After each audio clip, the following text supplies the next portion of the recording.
La traduction officielle de la Bible du Grand rabbinat de France, fruit du travail remarquable du grand rabbin Tzadok-Kahn, est cependant truffée d'expressions qui déjà, dans ma jeunesse, ne me parlaient plus, telles que le Deutéronome, les pains de préposition, le Lévitique, le Lévira.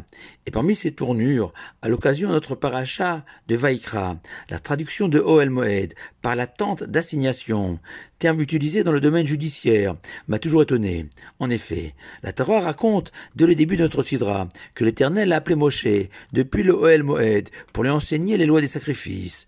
La question que nous traiterons est d'abord de savoir à quoi correspond ce Ohel Moed, cette tente d'assignation.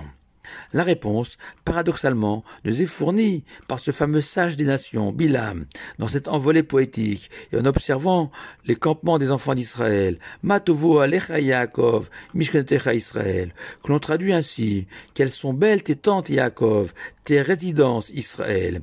Et nos sages en déduisent que Ohel et Mishkan ont le même sens, et que Bilam a désiré mettre en valeur les deux facettes du même lieu, Ohel et Mishkan, la tente et la résidence.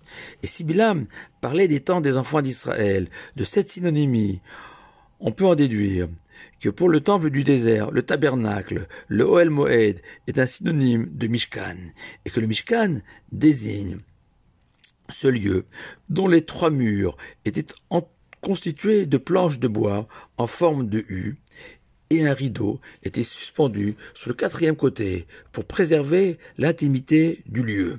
Le Mishkan était divisé en deux pièces, séparées d'un second rideau, la pièce la plus intérieure, surnommée le Saint des Saints, où se trouvait uniquement l'arche sacrée contenant les tables de la loi et surmontée des chérubins, et la deuxième pièce à l'entrée contenait la menorah, le candélabre à 7 branches, une table en or où étaient posés toute la semaine 12 pains azim, et enfin un petit autel en or où matin et après-midi on brûlait des encens. Ces deux pièces formaient le Mishkan et étaient entièrement recouvertes de 3 tentures, une en laine, une en poil de chèvre et une enfin en cuir.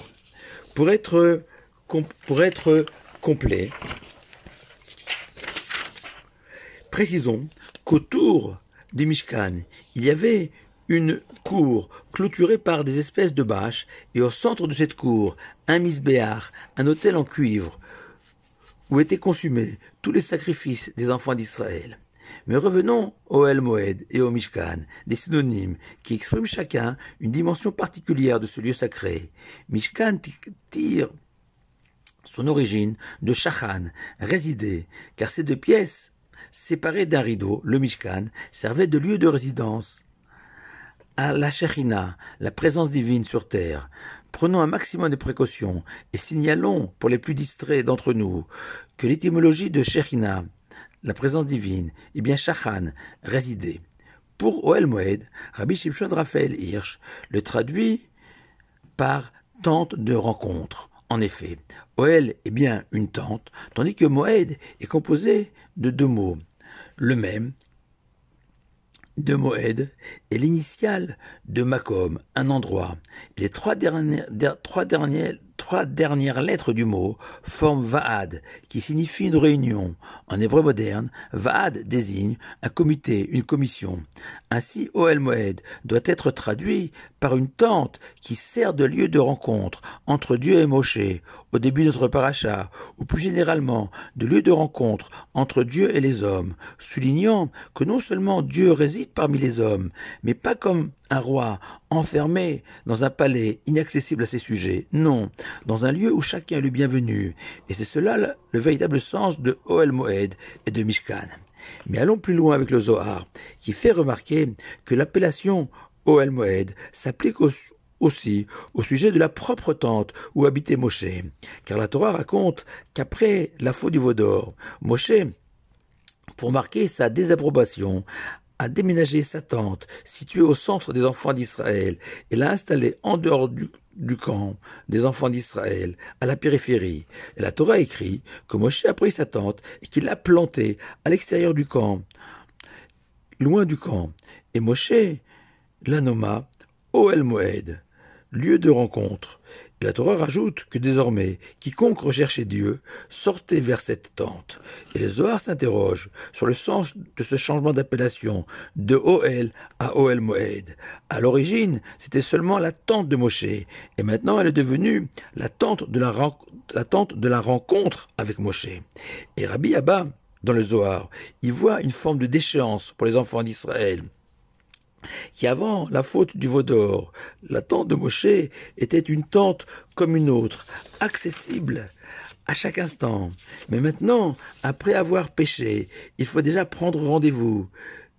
Ce qui avant la faute était de l'ordre du quotidien est devenu espacé dans le temps.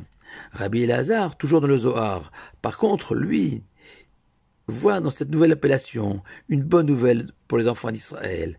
Car si avant, une rencontre avec Moshe était banale, puisqu'irrégulière, désormais c'est une rencontre importante, car exceptionnelle, dans un moment spécial, dans un endroit spécial, en dehors du camp des enfants d'Israël, débarrassé de toute souillure de la faute des enfants d'Israël. Et comme toujours dans la Torah, ces deux manières de voir cette appellation de Ohel Moed ne s'oppose pas, mais se complète, car à la fois, visiter Moshe était plus rare, mais la rencontre était plus intense. Et il est possible de transposer cette double manière de voir le Ohel Moed de Moshe, Ohel Moed de Dieu, situé au cœur du temple du désert, car à l'origine, Dieu était accessible partout, à chaque centimètre carré de la terre. Mais il a été obligé de se restreindre au Mishkan.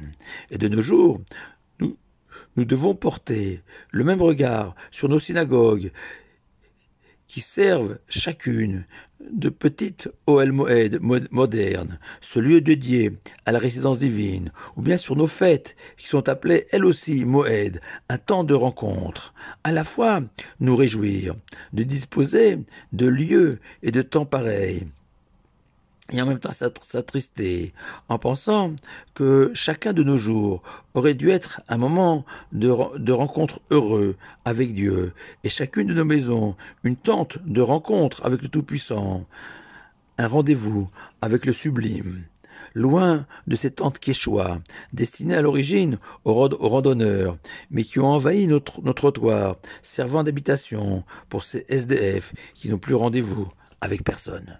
Shabbat Shalom à vous tous.